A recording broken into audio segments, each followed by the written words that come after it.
oli ku Bokati TV leero enkya ne luli Bokati TV. Wabanga omukulembeze yampita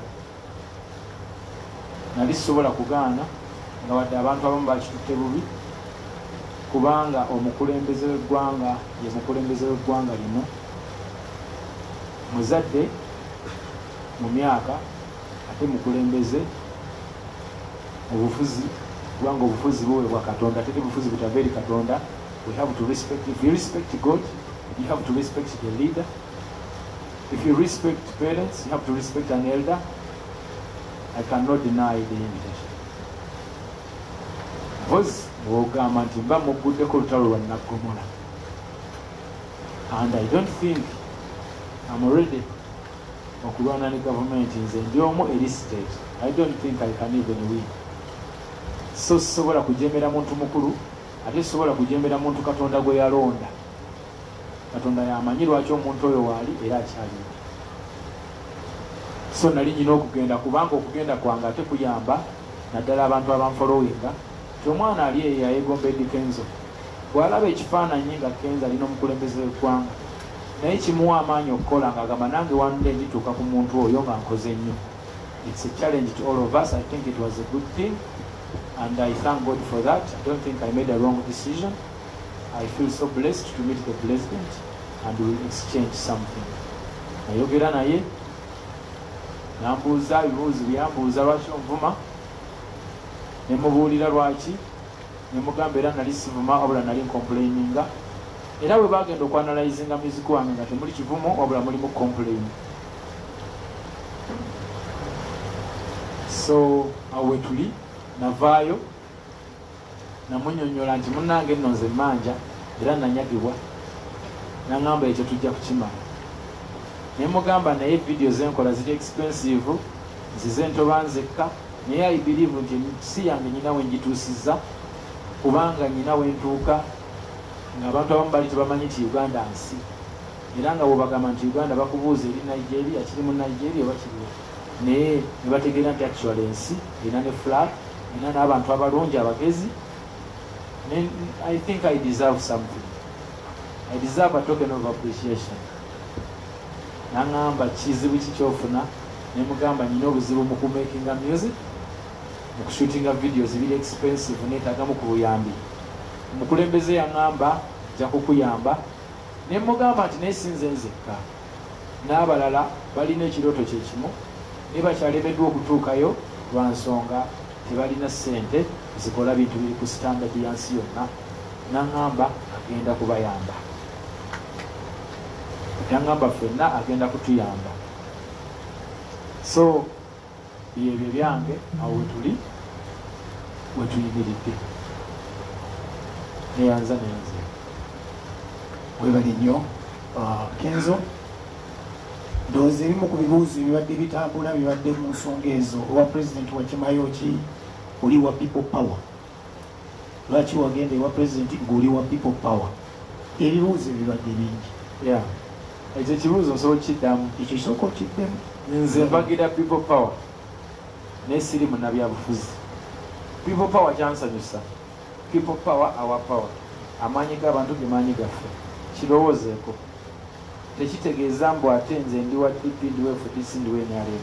Naye kitegeeza people power our power. Amaanyi g'abantu ge maanyi gaffe. Bw'ogaana okukkiririza mu kigambo ekyo basikutegedde.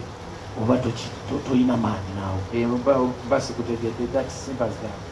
Naye nze ndowooza olunaku lwe nayimirira ku TV ne ŋŋamba nti Seeka musonyiye kiba kitegeeza nti nja kuyimba mu actual sense.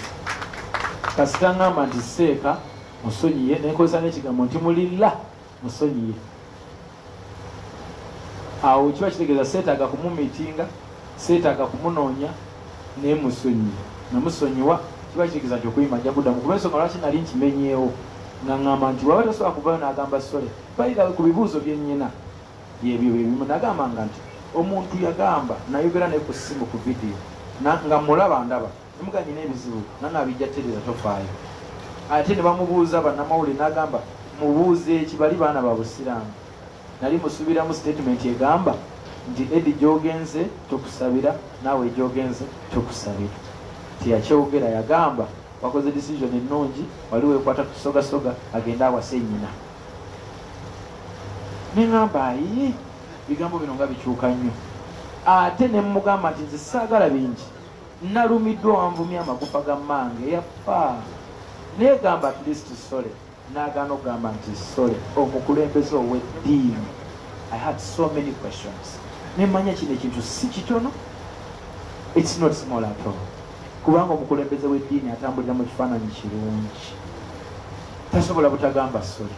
Bw'aba teyasobola kugamba sole, there is something behind it. Tuleme kubeera baana bato. Ekyo kibalekedde. Naye ng'okuyimba nja kuyimba kuba abawagizi bange tebakolangako musango erinze. Banjagala nnyo. Sisobola bahatinga lwa muntu omu. I'm a very good entertainer.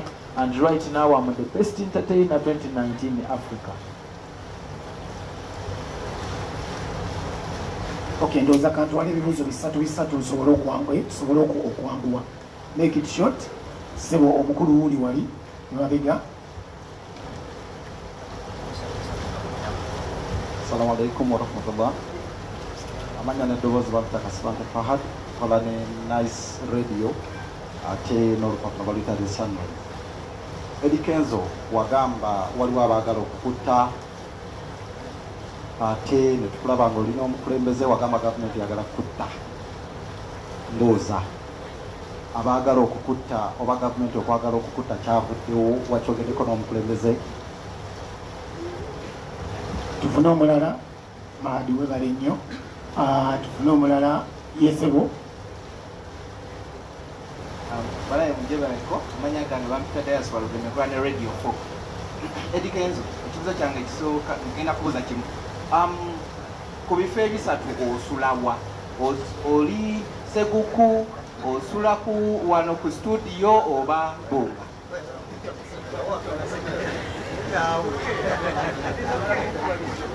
Okay. What? Yesebo buuza. Nze Mayanja Geoffrey nkola ne Mon TV ne Radio Sapiensia. Eddie Kenzo nzize nkola byentakera ng'ogamba nti bw'oli opepe kulu gwagenda omukulembeze w'eggwanga tayogera bibaluma n'ebimu ku byo bweyogerangako yo copyright okubanga eteekebwa mu nkola wano mu Uganda abayimbi ne baba nga bafuna mu music waabwe. Naye okusinziira ku byeyogedde kwebyo ebimu ebyakutala omukulembeze w'eggwanga yogedde ku kya copyright ate nga oba oliawo yalibadde ensonga enkulu yalibadde ku mwanjo erimu abayimbi.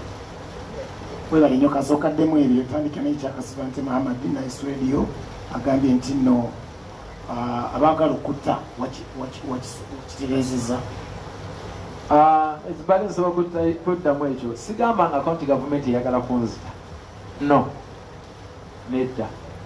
Naye okusinziira bwe mbadde nzijangata statements eziŋŋambibwa abantu ab'enjawulo,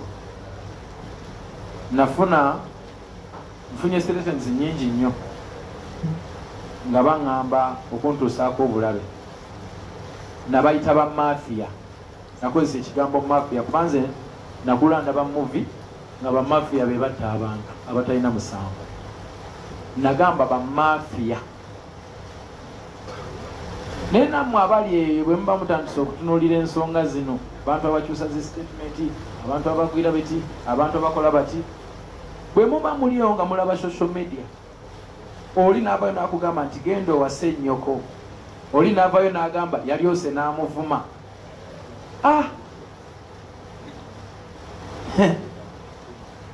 In fact, onkoze bulungi okubuuza ekibuuzo kino. Nsaba ntwala akakisa kano, nsabe gavumenti publicly nti gavumenti bw'oba omanyi nti nno ndi asset mu ggwanga lino, nga nze omu ku bantu bannayuganda abalina jjofali lye batadde ku ggwanga lyabwe, badde nsaba mpeebwe security. Nsaba obabeerayo abakulu ba gavumenti abalaba, nsaba security enkuume, kubanga na wano we nagenza okulaba muzeeyi era waliwo statement ezafulumye nga zigamba nti Kenzo bw'atuvaamu tugenda kumutta. Naye nze siri politician, sikeerangako ku makya nenangerera nti ebirongo tesatene political party. Nze mpagira Bobi Wine kubanga muganda wange, ye musajja eyamba omukisa okufuuka kyendi. Nyina ensonga lwaki muwagira.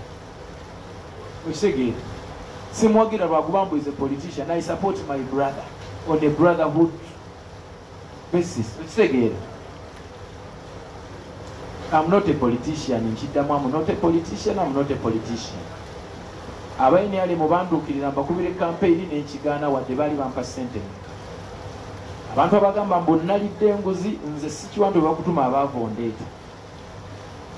Bwe bakutuma abaavondeeta. Ebbanga lyenkoledde since 2014 when nafuna breakthrough sente zenkolega muzimanyi pasho. Mulowooza nyinza ozirya n'ezimalawo. Saagala mwonjogeze byamakwogera byennyina. Naye sikiba nti enguzi y'omukulembeze erina kiyinza okunkola. Mukama yampa omukisa nfuna obuwagizi mu bantu ne bangaggawaza. Sorry, kale sinagaggawaza. I'm not rich yet, but I'm not siri mu mbeera mbi. Owokubiri abadde agamba ambuuza gye nsula sijja kubuulira kubanga bye bizibu byendimu. Era nsaba gavumenti empa obukuumi ku mbeera eyo. Nsaba obukuumi nno obw'amaanyi nga ne public yonna ekimanyi abawagizi bange nsaba munsabire ku bukuumi eri gavumenti. I'm not safe. Mayanja muno ogambye ku kya copyright. Copyright eno abantu ffenna tugitegeera lwaffe. Naye nze nyina engeri gyetegeeramu copyright ng'omuntu Eddie Kenzo. Ekintu ekitunyiga si copyright.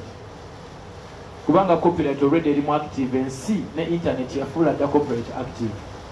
You only need to submit your music in the right platforms. Does it make sense? You have to submit your music in the right platforms. Tulina Tunikoa, tulina bani, tulina bo OCD, tulina ba BMI, tulina bani. Go and submit your music to the right platforms. Your music will be claimed and you will earn money. Naye bwe tudda mu kintu kye bayita promotional rights. Mulimu kye bayita promotional rights. Nti abantu abamu naddala abakompyuta abamu they have to but DJ music ono balina omuspreading. But on local basis waliwo abantu be bayita bano bawasula bali babayita bani? UPRS. UPRS kigikakatako okusololeza abantu ssente zaabwe n'ebawa embalirira n'ebawa bw'erina okuzibawa. Abantu abamu tetukkiriza na UPRS kubanga etubbidde emyaka mingi eyo gye tulina okukwatako mu ng'ensi nga Uganda n'eyita UPRS n'abayimbi n'ebatuuza ogwo musango ne guggwera awo. Waliwo ebintu nga birina kuggwera ku mutindo gwa Uganda. Bwe kidda mu copyright erimu active already. Bwe submitting na music we watuufu music wajja kubeera claimed and you will earn money. President bwe nabadde njogera naye nadde sobola mugamba kintu ekyo kubanga copyright erimu active already. Wano mu Uganda bwe tuligamba tutandika okukola copyright nti abantu tebaddamu okukwata ennyimba zaffe oziwuliriza mu ssimu, tebaziwuliriza ku radio, tebawuliriza awa. Kigenda kuwa omwana upcoming obuzibu kubanga okimakinga kigenda mubeerera kizibu nnyo. Tugenda tuka ekiseera tubeere nga Kenya kuba bagifuula active naye badijje basinga n'abayimbi amaanyi olw'ensonga music w'abayimbi tavuga. Okimakinga kizibu. Kuba music n'omuntu ate omuteeka ku ssimu, music omuntu ate omusharinga ku WhatsApp. Mbadde nsaba music tumusubmitting mu right platforms acclaimingibwe by internet wano mu bantu atambule for promotion. Simanyi oba kyenjogera mukitegedde naye ekyo nadde sobola kigamba president olw'ensonga kyensobola ogamba president oba abantu bonna abatukulira nti bayite UPRS bayite n'abayimbi tutuule tusolovinga ensonga eno kuba sente zaffe UPRS zeezibba on a local basis. Okitegeera nze saasoma nnyo simanyi bintu bingi kanjogerere ku level yange ey'omuntu w'owansi. Siri professional mu bintu ebikwatagana n'amateeka n'ebirala. Naye president bwe nabadde naye namugambye nti abayimbi beetaaga obuyambi okusobola okushootinga video eziri international. Ekyo nakimulekedde era naŋŋamba agenda kutuyamba. Buyambi bwe tulinda naddi bwayinza kubutuwa.